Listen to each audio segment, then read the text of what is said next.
안녕하세요. 모노와 함께하는 알고리즘의 모노입니다. 네, 제가 오늘 갖고 온 문제는 2018년 올해에 출제되었던 자바 문제입니다. 이 문제 같은 경우는 1회차 때 출제가 되었었고요. 1회차 기출문제의 순서도 같은 경우는 앞선 영상에서 먼저 다뤘었고, 오늘은 1회차에 출제되었던 자바 문제를 다뤄보도록 하겠습니다. 오늘 제가 갖고 온 자바 문제 유형은 배열의 숫자를 저장하고 그 저장된 숫자들을 오름차순 순서로 정렬을 하는 문제입니다. 먼저 이 문제를 보시게 되면은 제일 처음 볼 수 있는 내용은 처리 조건. 처리 조건 다음에 볼 수 있는 거는 코드. 코드 같은 경우는 자바나 C의 기초를 아예 모르시는 분들은 자바나 C 언어의 기본 문법 정도는 알고 문제를 푸시려고 접근하시면 좋을 것 같습니다. 왜냐하면 아예 기초 문법조차도 모르고 이 문제를 푸시려고 접근하게 되면은 이게 무슨 외계어지라는 생각을 하실 수도 있습니다. 왜냐하면 영어만 있거나 숫자만 계속해서 있고 무슨 대괄호만 열렸다 닫혔다 플러스가 두 개씩 있고 세미콜론 여기저기 찍혀 있고 뭐 자바 문제 같은 경우는 뭐 시스템, 아웃, 프린트 F 이게 무슨 내용이지 라고 생각이 들으시게 되면 절대 이 문제 같은 경우는 푸실 수가 없습니다. 그렇기 때문에 여기에서 꼭 중요하게 생각하셔야 하는 건 기본 문법 정도는 머릿속에 익히시고 그 다음에 기출 문제라던가 뭐 아니면 다른 책에 있는 기본적인 문제들에 접근하시는 걸 추천드립니다. 자바 문제, 이 문제의 코드를 보시는 게 정답을 맞추시는 데에 필요한 빈칸들이 있지만 이 코드라는 내용을 보시기 전에 먼저 보셔야 될 내용은 순서도 문제와 같이 처리 조건을 먼저 보셔야 합니다. 처리 조건을 조금 노트에 먼저 정리를 해놓고 그 다음에 코드에 필요한 디버깅표를 미리 작성을 해놓으시고 그 다음에 코드를 분석하시면서 천천히 디버깅표에 작성을 하시면서 문제를 푸시면 충분히 어렵지 않게 이 빈칸들을 채워 넣고 정답을 맞추실 수 있습니다.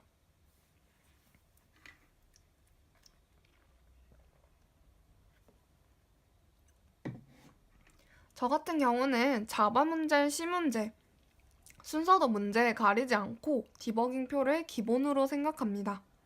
그렇기 때문에 순서도 문제와 같이 먼저 디버깅표를 노트에 그려서 갖고 왔고요. 그리고 이 문제의 처리 조건을 먼저 작성해 왔습니다. 물론 문제에 처리 조건이 주어져 있고 코드도 이 패드에 정리가 되어 있지만 처리 조건 같은 경우는 한 번 더 제 손으로 작성을 하고 시청자분들께 설명을 드리는 게 편할 것 같아서 적어왔습니다. 네, 본격적으로 문제를 풀어보도록 할게요. 이 문제는 앞서 말했듯이 2018년 1회 기출 자바 문제입니다. 문제 번호는 6번이고 이 문제의 내용은 배열, 정렬이라고 유형을 잡으면 될 것 같습니다. 이 문제의 처리 조건을 한번 읽어보도록 할게요. 배열에는 95, 75, 85, 100, 50이 차례대로 저장된다. 배열에 저장된 값을 오름차순으로 정렬하고 출력하여라 입니다. 이 문제의 처리 조건에서 가장 중요하게 생각하는 부분 중 하나는 95, 75, 85, 100, 50이 차례대로 저장된다. 이 내용 같은 경우는 이 코드 문제를 푸시는데 굉장한 힌트 또는 정답에 가까운 내용을 알려주는 내용입니다. 문제를 본격적으로 들어가게 되면은 아시겠지만 앞서 설명을 드리자면 배열에 먼저 95부터 50이라는 숫자를 배열에 집어넣는 과정이 이 코드에는 필요합니다. 컴퓨터는 우리가 무슨 내용을 주어지지 않으면 절대 컴퓨터는 알아서 판단하거나 알아서 내용을 추측하거나 할 수 없습니다. 그렇기 때문에 내가 만드는 배열에는 무슨 숫자들이 들어갈 거야 또는 무슨 글자가 들어가는 배열이야 라고 알려주셔야 합니다. 그리고 코드 문제를 푸실 때는 항상 기억하셔야 되는데 선언과 초기화 이 두 가지를 꼭 기억하셨으면 좋겠습니다. 선언은 그 변수를 컴퓨터의 메모리에 이 자리에 내가 이 변수를 쓸 거야 라고 알려주는 내용입니다. 그리고 초기화는 선언한 변수에 어떠한 처음 값을 집어넣어서 초기화 시킨다 라고 이해하시면 됩니다. 보통 처음 공부를 하시는 분들 중에 선언과 초기화를 헷갈려 하시는 분들이 계신데요. 선언과 초기화를 헷갈려 버리시면 코드 문제를 푸시다가 굉장한 난관에 부딪힐 수 있습니다. 그렇기 때문에 선언과 초기화를 꼭 분리해서 기억하고 문제를 푸시도록 하면 좋겠습니다. 이 문제를 풀기 앞서서 선언과 초기화에 대해서 혹시나 궁금해 하시는 분들이 계실까봐 한 번만 더 설명을 하도록 하겠습니다. 제 영상의 첫 번째 코드 문제니까요. 좀 전에 말씀드렸던 선언, 초기화.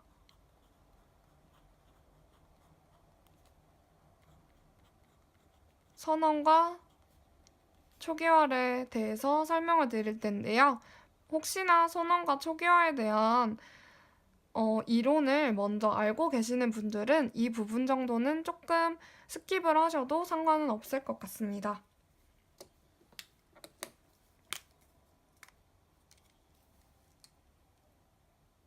선언은 컴퓨터의 메모리에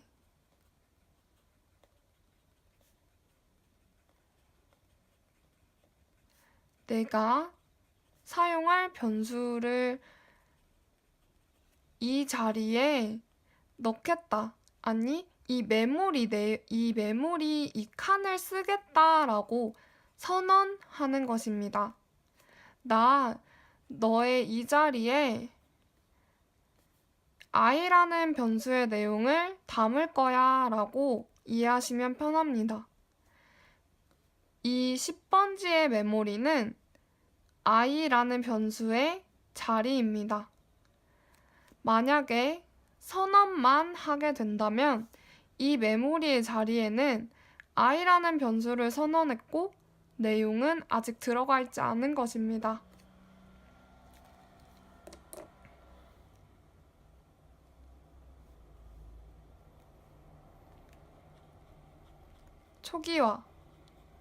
초기화는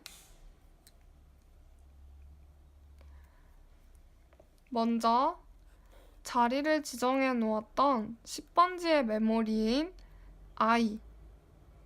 i라는 변수에 10이라는 내용을 맨 처음 사용하게 될 값이라고 초기화하는 것입니다. 보통은 int i는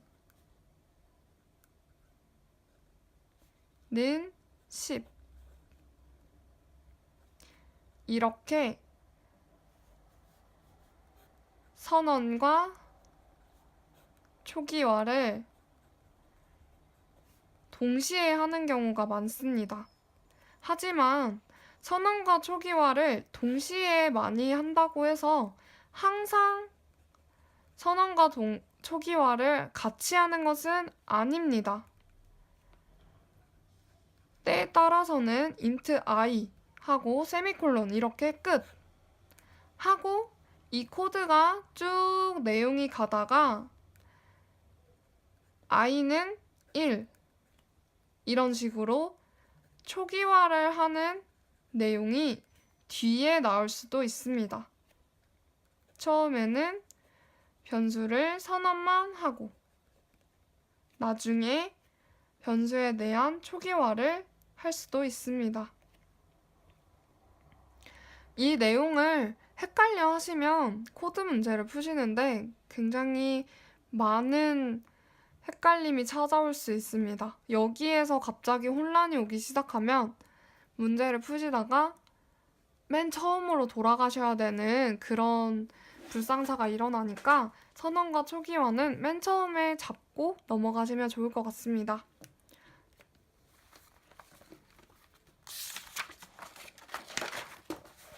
다시 앞으로 넘어와서 자바 문제를 풀어보도록 하겠습니다.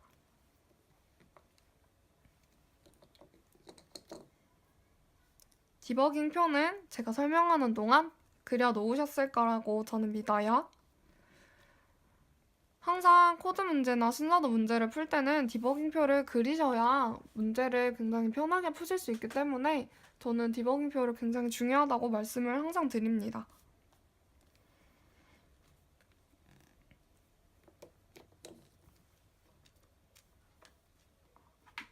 애플펜슬이 충전이 완료가 됐을 것 같으니까 이제 애플펜슬로 아이패드에다가 작성을 하면서 코드를 제대로 분석을 해보도록 하겠습니다. 이 부분이 코드인데요. 코드를 보실 때는 항상 제일 중요한 메인이라는 부분을 제일 첫 번째로 찾으셔야 합니다. 왜냐하면 코드 문제를 푸실 땐 코드의 제일 첫 번째로 실행되는 부분은 메인 함수입니다. 이 메인 또한 함수의 한 가지 종류이지만 다른 함수랑은 다르게 가장 첫 번째로 실행이 되는 함수이기 때문에 메인 함수에서 주어지는 내용들을 실행을 하다가 다른 함수를 호출한다거나 그런 식으로 내용이 진행이 되기 때문에 메인 함수를 제일 먼저 찾고 코드 문제를 푸시면 됩니다.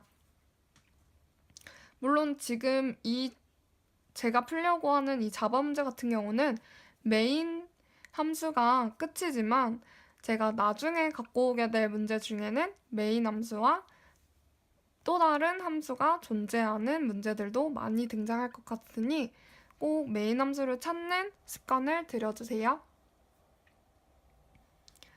제일 첫 번째로 메인 함수를 찾았으니까 메인 함수의 내용을 분석해 보도록 하겠습니다. int 2 배열 선언했고 그 다음에 초기화를 같이 하려고 합니다. 앞에서 말씀드렸던 것처럼 배열을 선언했고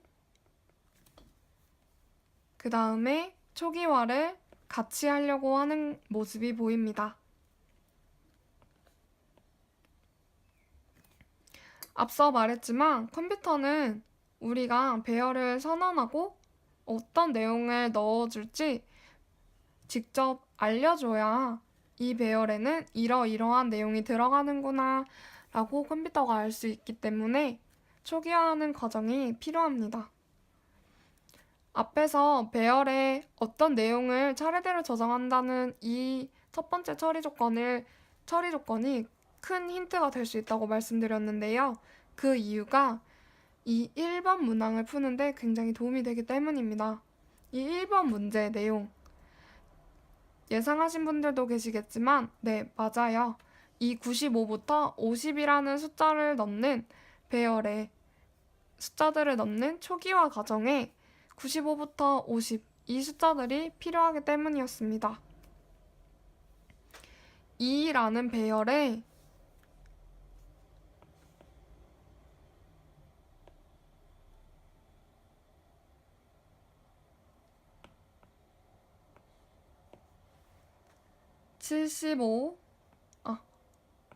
차례대로였으니까 차례대로 95, 75, 85, 100, 50 이렇게 숫자들을 순서대로 집어넣은 것입니다.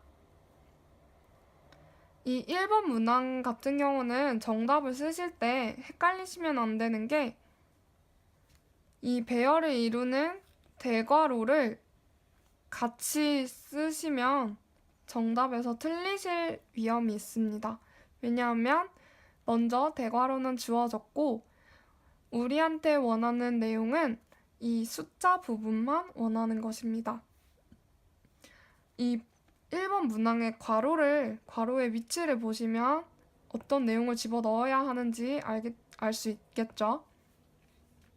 만약에 문제가 int 2 배열는 하고 1번 세미콜론 이렇게 찍혀 있다면 이 자리에는 당연히 대괄호를 같이 95, 75 쭉 써서 50까지 그리고 대괄호 꼭 닫아주시고 이렇게가 1번 문항의 정답이 될 수 있겠죠. 하지만 우리가 풀려고 하는 이 문제에서는 대괄호가 먼저 주어졌기 때문에 숫자들만 집어넣으시면 될 것 같습니다.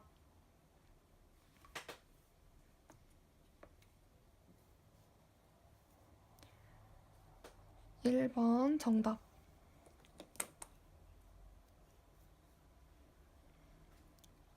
95, 75, 85, 100, 50. 이 문제 같은 경우는 1번부터 2번 문항까지만 물어보기 때문에 정답 칸은 1번, 2번입니다. 네, 다음으로 넘어가 볼게요.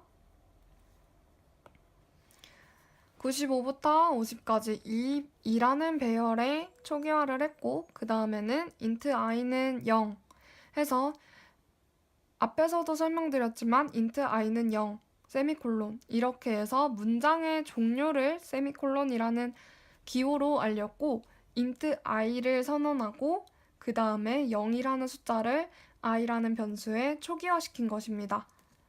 선언과 초기화를 한꺼번에 한 케이스죠. 그 다음 int temp는 0 세미콜론 해서 이 문장도 종료를 했고 그 다음에 tempo라는 변수에 0이라는 숫자를 초기화한 것입니다. 코드 문제에서는 이 는이 한 개일 때는 대입이라는 내용입니다.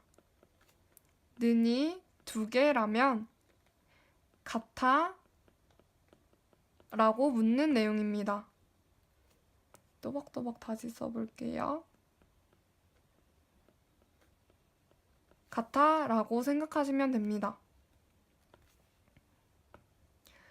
이 부분 정도는 이 부분은 정말 많은 분들이 실제 문제에서 틀리고 돌아오시는 부분인데요. 이 기호가 는이라는 등호의 기호가 한 개일 때는 대입, 두 개일 때는 같다라는 내용이라고 꼭 기억을 하면 문제에서 헷갈릴 위험이 없는데 기억을 하고 나서도 헷갈리는 경우가 꼭 있습니다. 특히나 문제가 쉽게 나올수록 많이 방심하시는 부분 중에 한 가지이기 때문에 꼭 구분해서 문항의 정답을 기입할 때는 한 번 더 생각을 하시고 기입을 해주시면 좋을 것 같습니다. 템프라는 변수에 0이라는 숫자를 는이 한 개이기 때문에 대입했습니다.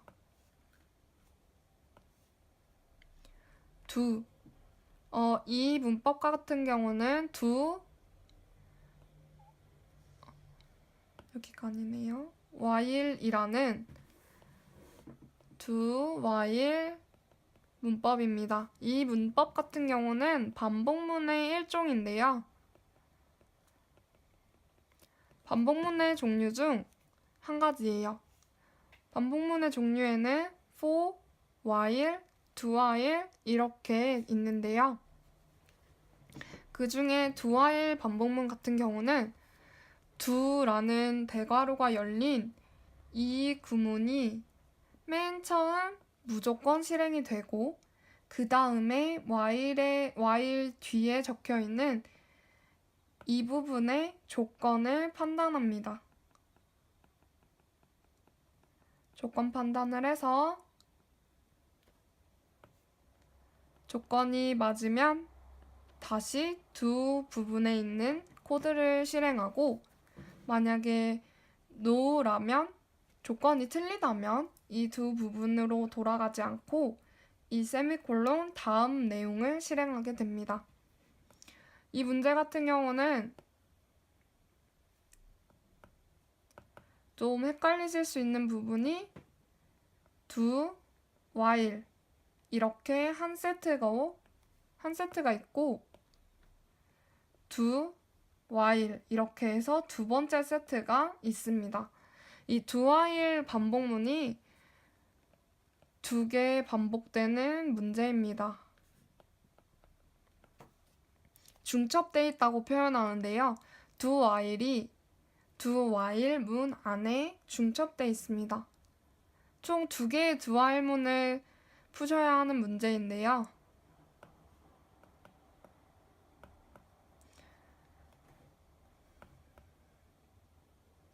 천천히 살펴보도록 하겠습니다.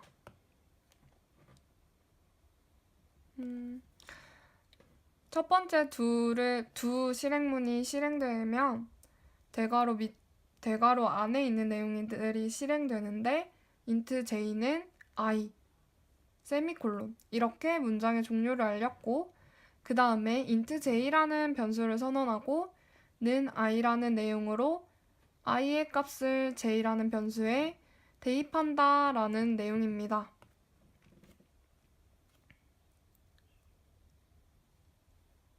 제가 빠뜨린 부분이 하나가 있네요. 이 위에서 선언과 초기화 부분을 설명을 드리면서 제가 디버깅표를 작성을 안 했네요. int i는 0으로 초기화가 됐고 int temp는 또 0으로 초기화가 됐습니다. int 2라는 배열은 95, 75, 85, 100, 50이라는 내용으로 초기화가 됐네요. 그 다음에 다시 int j는 i 부분으로 돌아와서 j도 i라는 변수로 초기화가 됐는데 i에 있는 값이 0이었으니까 j도 0이 되겠네요. 그 다음에 다시 한 번 더 do라는 실행문이 실행이 되는데요.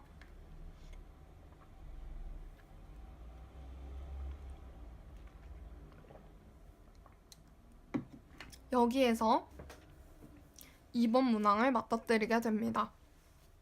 2번 문항을 갑자기 빈칸이 나타났다고 해서 당황하시지 마시고 2번 문항에 무엇이 들어갈 수 있을지 추측을 한번 해보시면 좋겠습니다.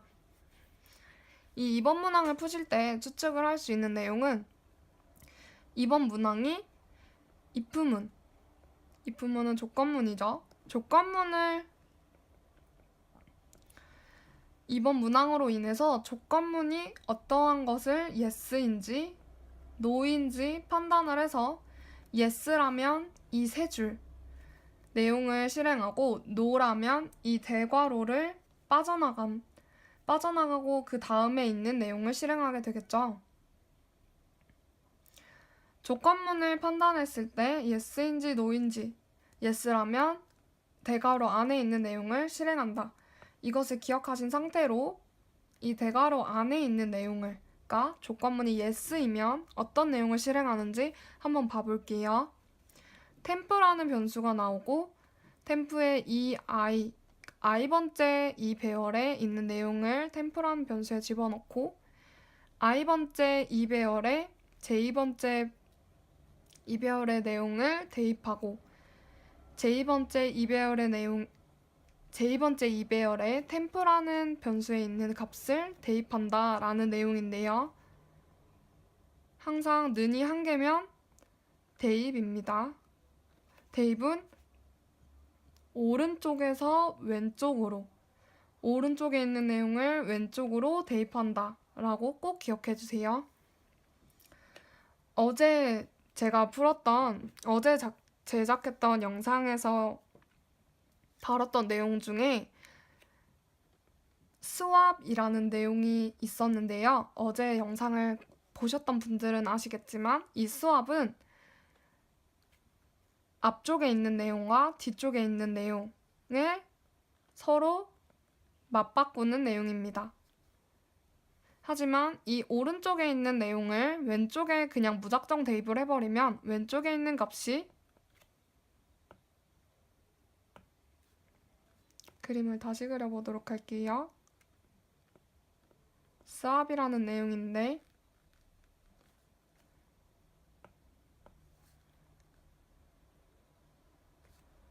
이렇게 있다고 치면 오른쪽에 있는 내용과 왼쪽에 있는 내용을 맞바꾸는 내용인데 맨 처음 이 템프라는 부분이 있는 이 구문이 없다면 어떻게 되는지 한번 보여드릴게요. 오른쪽에 있는 내용을 먼저 제2번째, 여기가 제2번째, i번째라고 치면 제2번째 내용을 i번째 내용에 그냥 집어넣게 되면 i번째 내용이 그냥 빨간색으로 채워지고, 그러니까 덮어 씌워지고 끝이 납니다. 그렇게 되면 우리는 왼쪽에 있었던, 그러니까 i번째에 있었던 내용을 j2번째에 집어넣어야 하는데 j2번째에 집어넣을 i번째 내용이 없어진 거나 마찬가지입니다. 왜냐하면 그냥 덮어 씌워졌기 때문이죠. 그러면 제2번째에 들어갈 내용이 없어진 것입니다. 그냥 이 템프 구문을 없애버리면 결국에는 빨간색이 채워지고 빨간색 내용을 그대로 다시 제2번째에 채워지게 되면 똑같이 그냥 빨간색이 되고 말겠죠. 근데 우리가 원하는 이 스왑은 양쪽의 내용을 각각 넘기고 넘겨서 뒤바꾸는 내용입니다. 말 그대로 자리를 바꾸는 내용인데 그냥 둘 다 빨간색이 되어버리면 이건 자리가 바꾼 것이 아니라 그냥 똑같아지는 것이겠죠. 이 내용을 이렇게 되는 불상사를 막기 위해서 필요한 것이 템프라는 변수입니다. 템프라는 의미의 공간에 먼저 i번째에 있는 내용을 집어넣고 j2번째에 있는 내용을 이렇게 옮기면 j2번째가 i번째 내용에 채워지겠죠. 그 다음에 j2번째에는 템포에 있었던 값을 채워 넣으면 j2번째에 채워 넣어지겠죠. 그러면 원래 동그라미가 있었던 i는 빨간색으로 덮어 씌워지고 빨간색이었던 내용이었던 j는 동그라미라는 내용을 갖게 되어서 각각 뒤바뀐 스왑이라는 내용이 정상적으로 이루어진 것을 볼 수 있습니다. 쉽게 말해서 스왑이라는 내용은 말 그대로 내용을 뒤바꾼다, 내용을 맞바꾼다 라고 이해를 하시면 되겠습니다. 그래서 이런 코드 문제를 자주 보시게 되면 이 템프라는 변수가 나타나면 아, 스왑을 하겠다 라는 내용을 기억하시면 좀 편하실 것 같습니다. 템프가 나타나고 뭔가 i와 j에 있는 내용을 계속 맞바꾸는 식의 내용이 나오면 아, 이거 스왑이구나. 그러면 자리를 바꾸겠네. 자리 바꾸는 내용이 나오겠네. 이렇게 생각하시면 편합니다. 어떤 조건을 만족해야 스왑이라는 내용이 실행이 될까요? 아마 처음에 알려드렸던 것처럼 이 문제 같은 경우는 오름차순으로 정렬을 하는 문제입니다. 그러면 i번째에 있는 내용이 무슨 내용보다 크면 스왑이 이루어집니다. 말 그대로 왼쪽에 있는 내용인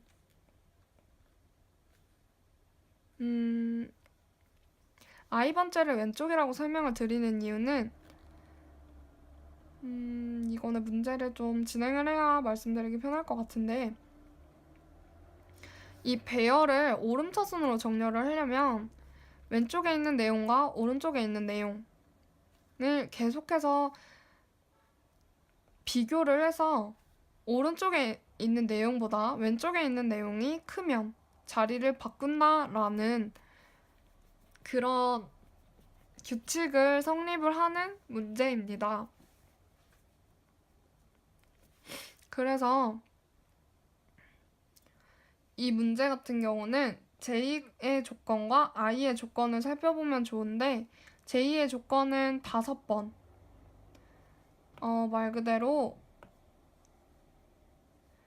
제2가 1씩 증가해서 5가 될 때까지 비교를 하는데 i 같은 경우는 증가를 해서 4까지만 증가를 하죠.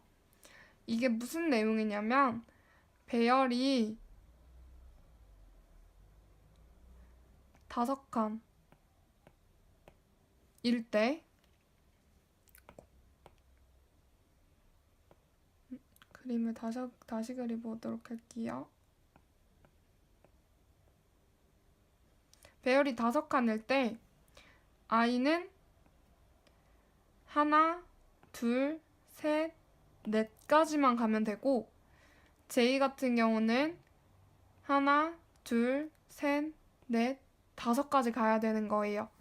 그러니까 i가 이 자리일 때는 j는 이 자리가 돼서 이렇게 비교를 하고 또 j가 그 다음으로 넘어서 이 자리가 될 때는 다시 이렇게 비교를 하고 그렇게 i가 오른쪽으로 증가하면서 넘어가게 되면 i가 이 자리일 때는 j는 이 자리까지 와야 되겠죠. 그러니까 배열의 가장 끝까지 j는 와야 하고 i는 그보다 앞에 있는 배열의 칸에만 도달을 하면 되기 때문에 제가 i를 왼쪽, j를 오른쪽이라고 표현했습니다.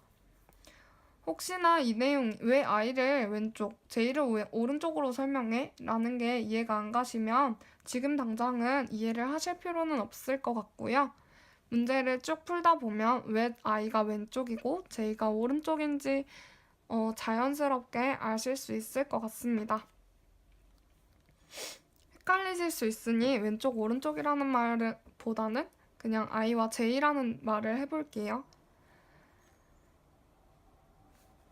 조건문이 yes로 성립을 하게 되면은 수합을 하는데 이 수합을 하는 조건은 i번째에 있는 숫자가 2번 문항에 들어갈 숫자보다 크게 되면 수합을 하게 됩니다. 이렇게 배열에서 앞과 뒤에 있는 내용을 계속 비교를 하면서 자리를 바꾼다고 말씀을 드렸는데요. 그렇게 되면은 i가 앞에 있는 숫자가 될 것이고 이 2번 문항은 뒤쪽에 있는 숫자가 될 것입니다. 근데 이 수합을 하는 내용에서 i번째와 무슨 번째의 숫자를 수합하죠? 네, 맞아요. j 번째에 있는 숫자를 수합하게 됩니다. 그렇다면 아마도 i번째에 있는 숫자보다 j번째에 있는 숫자가 크다면 i번째에 있는 숫자가 j번째에 있는 숫자보다 크다면 수합을 한다라는 내용이 되겠죠. 그렇게 되려면 이 2번 문항에는 j2번째가 되겠습니다. 조건문이 성립을 하게 되면 조건문인 이 i번째에 있는 숫자 i번째에 있는 이 배열에 있는 내용이 j2번째 이 배열에 있는 내용보다 크게 되면 조건문이 성립하는 것으로 보고 수합을 하는 이 세 문장이 실행된다라고 이해를 하시면 될 것 같습니다. 그렇게 보면 디버깅표를 이 부분까지 작성을 하면서 살펴보겠습니다.